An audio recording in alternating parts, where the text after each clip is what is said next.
You know what's going to help you in the morning? John Howie's Steak needs to open breakfast because Brad steak and eggs here, and you know what he wants?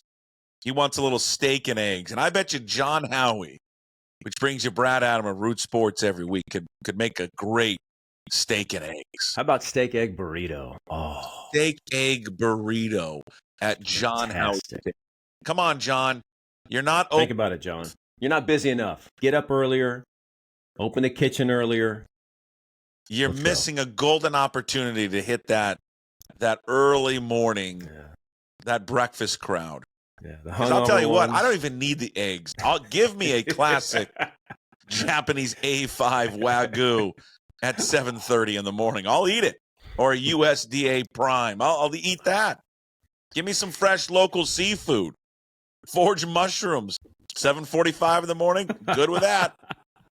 You know what I would really like is if we went to John Howie's Steak. A little whiskey? Yeah. I want a little whiskey at about 8 o'clock in the morning. But before that, I want the tableside Caesar and I want the tableside Bananas Foster. Start off your day at John Howie's Steak with a breakfast Bananas Foster. Like a protein shake. Yeah, like banana shake. Exactly. Foster. And also open now for breakfast, Whiskey by John Howie. Start your day off before you head into work with a wonderful, rare global selections of well-done whiskeys for everyone, including our breakfast whiskey at Whiskey by John Howie. All right. Well, we're screwing Order around. ahead on your app. Walk in and just pick up. That's when you know you're done. Order ahead. Well, Brad Adam is here. Hey. He's always brought to you by John Howie's Steak, #1 restaurant in Seattle, voted on by readers of Seattle Magazine, and Whiskey by John Howie. Well, when you got back from that road trip, how many whiskeys did you pour yourself? A few at home. I mean, unfortunately, nothing on the plane. We had that family plane, so we got in, and it's as you know, Puck, there's a lot of baseball left, and teams do this and they go through this, and it's a rough, ugly, bad spot right now for the guys, and they know it, and they said it last night, and Dan knows, everybody knows it. You just got to figure out a way to turn things around starting tomorrow night. You know, I mean, it's just bad all around. Yeah, pitching, hitting, everything. It's just what about the vibe of the team? I mean, they're okay just knowing that there's such a long season. You know, I think Wu said it really well last night. You know, it sucks right now. These last 2 weeks, we've been bad. You know, you lose 13 to 17, 8 of 9 to teams under 500. Right. I mean, that hurts. And they know that. But they also know that, you know, they're 4 out. There's 98 games left or whatever it is. So, you know, these guys know that there's no panic. They're still down 2 starters. You know, Bryce is going to be out a while. You hope Gilbert comes back next week. But they just haven't operated full strength yet this year. You know, there's still hope that they can get there and just hang around long enough and don't let the Astros run away with it. And, you know, a chance to add at the deadline. And, you know, who knows? They could save the season, no problem. What do you think the best case for Miller is? It was 4 to 6 weeks, and that's what before he resumes baseball? No, it's a PRP injection, which I believe he got. Okay. I know he's in Texas with Keith Meister. He's kind of the elbow guru now. PRP injection, he's down for 2 weeks, and then he's going to start throwing program. And if there's no pain, if things are fine, then it's a 4 to 6 week return to the rotation. Okay, so 6 weeks he's back in the rotation. The hope. The hope. Because the cortisone shot didn't work in the elbow. So then this is the next thing. And then I you know. Is the PRP, I'm kind of confused with his injury. Is this taking care of the bone spur or the other thing? I think the inflammation. The inflammation. Right. I don't think you can do anything for a bone spur except surgery, which might be an option after the season. Is the bone spur causing the inflammation as well? A good question. I don't know. I'm asking you this all if you're some elbow doctor. I studied under Frank Jobe years ago.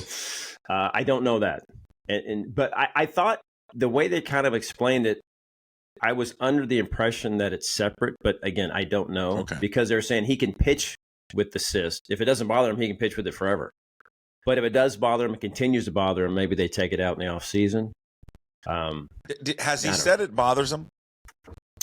Or can he tell because he's dealing with the inflammation? I don't know that. I don't know if he knows that. I'll be honest with you. This just feels to me just to have the surgery now. It doesn't feel like the cortisone didn't work. Right. And now they're going to do this. It just feels inevitable that he's going to have some type of surgery. But maybe he can wait till off season though. That's kind of the hope if he needs it, Yeah, but why not do it?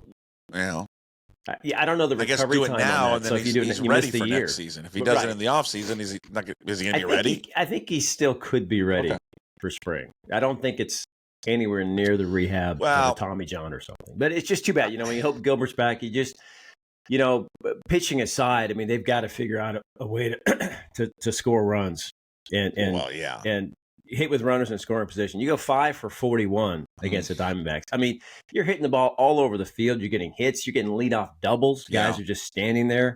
I mean, that was a rough series result-wise. I mean, they hit the ball hard. They got robbed a few times. Yeah, there was the second game, I think, of this series where they were hitting the ball. I mean, they were stinging the ball all over the place. Yeah, right. And, I mean, it was just literally right at the defense. Yeah. I mean, the guy makes a great play on Cal's, was that Gurriel? Yes. Was that Gurriel in left field? Makes a great play at the wall. Hey, Randy, see, that's when you can actually go and make an effort. And, again, you may not get it, but, hey, let's just try. Let's try. Yeah. Yep. But, some encouraging signs.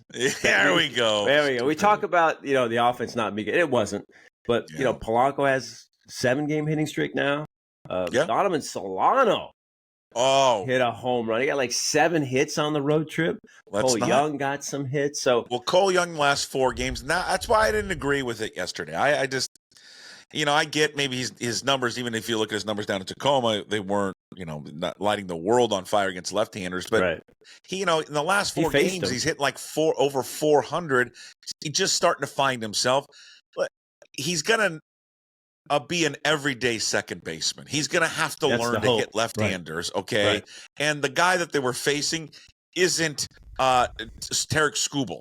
Right. The guy had a damn near 6 ERA coming in. I think it was over 6, wasn't it? Over 7, I think, yeah. I mean, it doesn't throw hard. I know. Perfect game for him to see a left-hander. I thought it was a mistake. It was a mistake not to play him. Polanco could have DH'd. It's good to see that I guess he can. So can he now officially swing from the right side? Apparently so. Okay. I mean, it's he's okay now. Yeah. It's like Area 51 secrecy with whether or not he can swing from the right side and how his oblique is doing. But I would have preferred to see Cole Young in there. But all right.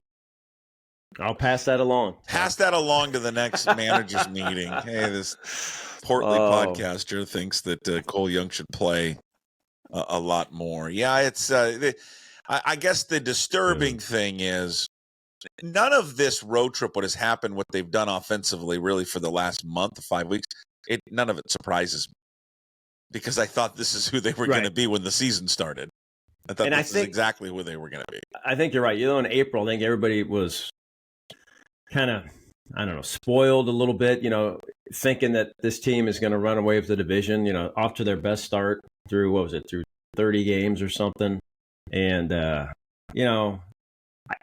they weren't that good and they're not this bad. They're somewhere in between. But you're right. It's, they weren't going to, lead the league in runs scored or offensive categories. I mean, they are what they are, and, we've seen them come back to the mean, I guess, a little bit, right? Yeah. But not, and you hope they bounce back and like Randy's, hitting them as well. I mean, sure. You do that. Yeah. And, but the pitching needs to be there. And we've talked rotation and I know guys are out. That's a big deal, but man, the bullpen has been getting hit hard. And that's been a problem. Yeah. That's something that they're probably going to, or you think that they would address at the deadline. I mean, they need another arm in there to get it to Munoz, who hasn't been perfect, but I mean, he's still an elite closer. You just gotta get them opportunities and get them the ball. And they're struggling to do that again, like they did last year. Yeah, absolutely. I mean, they were good in the finale. I mean, that wasn't the problem. It was just Wu. Wu looked great. It was just one of those weird games. The game on Gino. Wednesday, the finale, is that he looks great for 5 innings. What, he throw 50-plus pitches, and then he, single here, a single there. A borderline pitch to walk Naylor. I mean, and then, Suarez hits the grand slam. I know a lot of talk has been about Suarez acquiring him, and I don't know if Arizona's in sell mode. I mean, they're close. They're close, but still, to me, that team adds a pitcher or two. I think is a dangerous. That's a good offensive team. Oh, it's a really good offensive team. That's a good offensive team. But there's a lot of stuff they do right. Yes. I mean, I love watching Carroll, obviously. Thomas at the bottom. That's what I was going to say. Thomas was fantastic series. Yeah. Naylor is the one I want. There you go. Right? I don't. Woo. I mean, listen, Suarez is great. And if they bring him back, great. Hey, both on expiring contracts. I know. Naylor's the one they should target because it fits an obvious. I mean, a glaring hole at first base. Yes. And he's a lefty. Lefty, yes. And he was really good. But that team, with Burns out, Corbin Burns, and now Martinez, their closer. I mean, wow. But I just I don't know what their farm system is, but if they had a couple pitchers, they need a couple. You're right. With that offense. I mean, they're not going to chase down and win the division, but they could get in, right? As a wild card. I don't think they could win, but could they get into wild card? Yeah, I understand. If I was an Arizona fan, I wouldn't want to see them in sell mode. I would be actually disappointed if they did that. Yeah, they had a nice little team, nice offense, especially there. They play really well there. Yeah, big park and a lot of guys that can run, spray it. Yeah, that was big park with speed. Who else has a big park that can maybe have speed? And that the way they play. And I mean, listen, they can't go get another Corbin Carroll. No, they don't strike out at all. Play, they run, they do. You're right. They're good. They look good, but still, they're a 500 team because they can't pitch. That's right. That's the thing. Yeah. Now, granted, they had injuries, but yeah. Sure. Yeah. Thomas was an absolute beast. He looks just like Carroll, doesn't he? Exactly. About the same size. Yep. I was talking to Carroll, and he's just like a little, maybe an inch taller than me, but super jacked and all. But he's not a big guy, but 19 homers and just all that speed. He's the best, man. It's fun to watch, man. What I like about him, he hits that ball, he is out of the box in a second. He's not watching it. No. Just boom, hit. God. He didn't watch it at all. He hits it and he is out. And he's on fire. Going back to we brought up a little sarcastically about Rosarina. How is that handled? Because again, I'm not trying to sit here and say he makes that play. But when a ball barely gets out and and this is not the first time he's done it, and he just looks at it and doesn't even make an effort.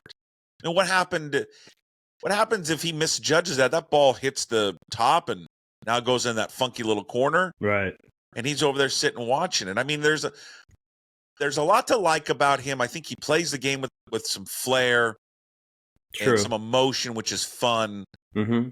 And I think the game needs it, but there's also a line I think you can cross as a competitor, and I think he does it too much sometimes. That stepping out of the box, on pitches that are like right down the middle sometimes, and it's just he's very weird. I guess it's Randy, yeah. I mean, Tampa called it, Randy Land.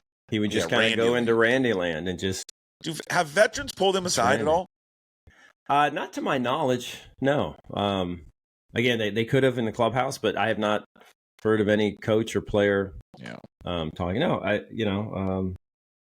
think as you're getting to understand Randy, that I don't know, kind of Randy, I guess. I don't know. Yeah.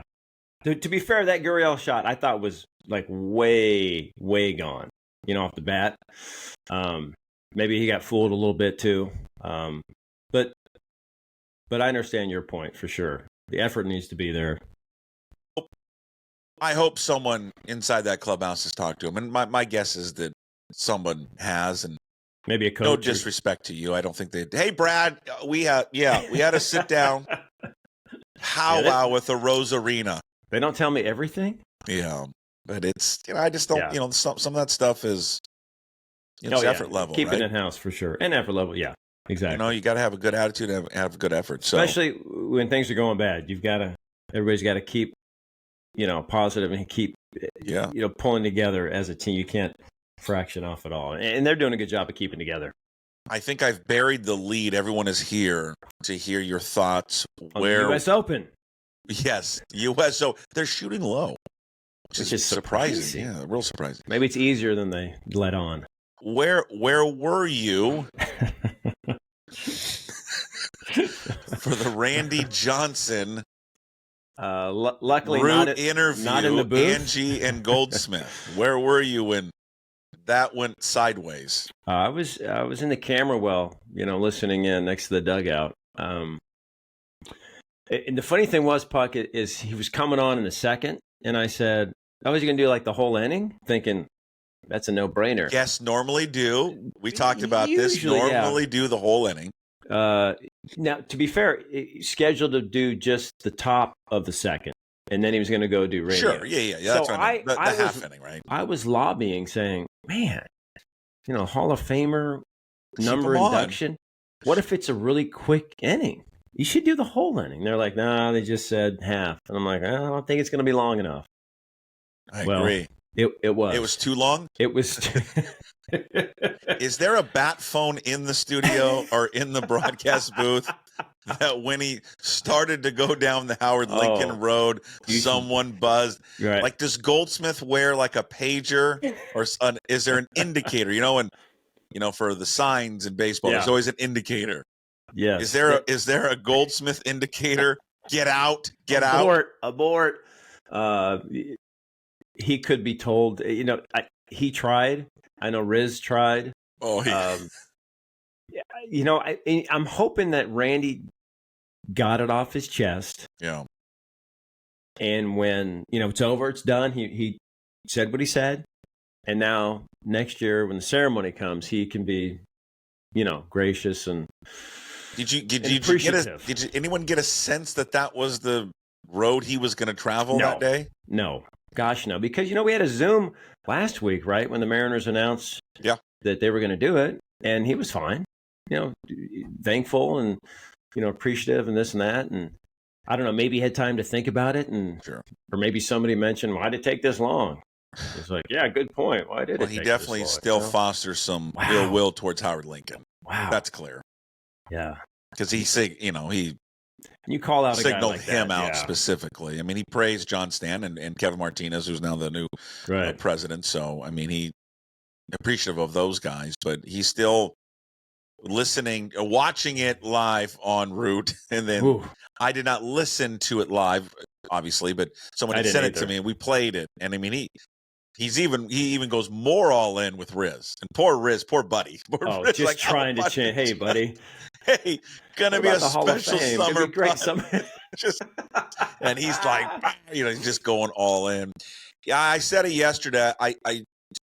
Just to piggyback on what you just articulated, I hope gets it off his chest. Not to say his feelings aren't warranted, but if he does it again at the ceremony, it's going to really overshadow what should be a exactly. They need to check the speech a little bit and just gotta rein him in and have a guy on that microphone. Yeah, is there a way to cut the microphone when and then there was Howard. But I wouldn't have. Now, is it awkward if Lincoln's there? Because he's still part of the organization. Dude, I think so. I think it'll be awkward. Is he going to be in front row? Yeah, taking out the there pictures on the chairs on the field with everybody. Come on. No, but you want it, don't you? Well, of course, I want it. I want it all. I mean, it just. But it's clear that Randy's also. I think he's still hurt that people think that he tanked it. Yeah. To get that trade, because people are convinced that he did. Yeah, and I wasn't here. Was that 98? 98, and I wasn't here. I'll what be do honest you with think? you. I can't remember. I'm in his college. I think his ERA was under 3 at the time. No, he was in the 4s. He was in the 4. So? He was in the 4s that first half. Yeah. Okay. And then he goes to Houston, and it's like 1-3. Yeah, just he's like deals. 10-1. Yeah. So there's a lot of people that believe that he purposely tanked the season, and he knows that, and that's why he keeps saying, a lot of people don't know and this and that, and that's why it took long and blah blah blah. So I think he's still upset about that allegation too. So, but again, like you said, let's hope it's all out of the way now. And next summer, when the second 51 is retired at T-Mobile Park, it's going to be all good. I would love to be a fly on the wall for the three of you, Goldie, and the four of you, Goldie, Angie, and Rick, just sitting around, just talking about how that went. Like, what was that? My favorite part, and we didn't play it. I wasn't trying to embarrass her, but like Angie's follow-up, I mean, it was like she was kind of tongue-tied a little bit because she didn't know where to go. Exactly. And like it was kind of rambling, which happens to like it would have happened to me. It would have happened to everybody. Like, where do we go here? Jim and I are like, we would have just leaned in. Just follow up. So tell us more about why you dislike him so much. Well, is it Mara fans want to know? I mean, is there hope? Can they turn it around? There's a lot of seasons, 33, for sure. 33 and 34. Right. And again, with the deadline, you never know what teams are going to look like. So, a lot of they're going to be fine. They're going to be fine. And I'm excited about Friday. People Friday? Like Cleveland, that's fun. Fireworks, that's fun. Hey, it's Kangaroo Court, and we celebrate our Aussie. I forgot it's this Smith. Friday. We celebrate him. Yeah. We love all the Aussies. Love them. Love the way they talk. Love their analysts. The Kangaroo Court. Analyzation. Not enunciation. You're fine. You're fine. It's not the King's Court. It's the Kangaroo Court, my friend. I got to get one of those shirts. I'll get you one. Well, come to the game. Sit in the court. I'll be there on Saturday. There Saturday? Support hyphen. No, it's just one day. No, I know. But are you there Saturday? Yes. Are you coming? Can you say hi? Yes, coming. I'm bringing our kids. Our Ballard All-Star team is coming. Come on. Whole group. Whole group? Put them on TV. How'd you get tickets? I will. I don't know. Group tickets. Oh, that's fantastic. Good. You up in the 300 level? Yeah, up in the nosebleeds. Need to be in the 300 for this group because they need to run around. And, gotcha. Yeah. And then there's all that stuff up there. Right. They won't I'll even tell you where we're game. at. Point the cameras up there. That'll be fun. There they are. Do something so we could recognize you and identify you. Shirtless. Maybe I'll have them wear shirtless. Yeah, that's what the public wants to see. Okay, Ballard Little League. We'll say Ballard Little League. Okay. Yeah, maybe I'll have them all wear their stuff. That'd be cool. Get there early. Come by the set. Sure. Get them on TV. Interview some of the kids. There you go. What's it going to be like when you're in Williamsport? The game goes Williamsport? south. Yeah, what's it going to be like? Yeah. There you go. Coach Puckett leading the way. Is he still drinking in the dugout, kids? Yes. Buttermaker. Come on, Buttermaker. I'm going to watch that tonight. Right? For just with the kids, too. And just say, don't watch is the way it should be. Don't watch the way it with the kids. It should be. Have you watched it recently? When's the last time you watched it? Oh, it's been a few years. Oh, yeah. Right? But now you're like... You forget about the language being used there. I know, right? Oh, jeez. You're like, excuse me? You can't say different times. Different times. Different times. All right. Love you. All right, John. Steak and eggs or a steak and eggs burrito? I would do that. A little bloody with set of vodka. We'll put whiskey in that bloody and just make our own drink. Yeah. I don't know if it's going to be bad or good. I know. Maybe just a Bananas Foster breakfast shake. That's what we want. Brad Adam with us every week. Brought to you by John Howie Steak and Whiskey by John Howie. Thank you, sir. Awesome. We'll see you at the park on Saturday. Yeah, that's awesome. Sounds good. Thanks, bud.